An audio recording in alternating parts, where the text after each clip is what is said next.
Hi friends, ఎంతో healthy and tasty జొన్న రవ్వ ఉప్మా ఎలా చేసుకోవాలో ఇప్పుడు చూద్దాం. స్టవ్ ఆన్ చేసి కడాయి పెట్టుకొని అందులో 3 స్పూన్స్ ఆయిల్ వేసుకొని పోపు దినుసులు వేసుకోవాలి. పోపు దినుసులు వేగిన తర్వాత ఉల్లిపాయ, పచ్చిమిర్చి, క్యారెట్, బఠానీలు, అలాగే టమోటాలు ఇవన్నీ వేసుకొని ఒకసారి ఫ్రై చేసేసుకోవాలి. అలాగే అర టీ స్పూన్ పసుపు, అది రుచికి సరిపడంత సాల్ట్ కూడా వేసేసుకోవాలి. ఇది ఒక 2 నిమిషాలు మగ్గబెడదాము. మగ్గిన తర్వాత కొత్తిమీర వేసుకోవాలి. తర్వాత ఒక కప్పు జొన్న రవ్వకి 3 కప్పులు వాటర్ అయితే వేసుకోవాలి. అది వాటర్ని బాగా మరగాలి. చూసారు కదా, వాటర్ బాగా మరిగింది. ఇప్పుడు జొన్న రవ్వ అయితే వేసేసుకొని మొత్తం అంతా కలిసేలాగా కలిపేసుకుందాం.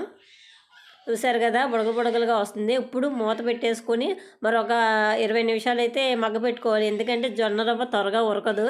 చూసారు కదా, రెడీ అయిపోయింది. నా వీడియో మీకు నచ్చినట్లయితే సబ్స్క్రైబ్ చేయండి. Thanks for watching.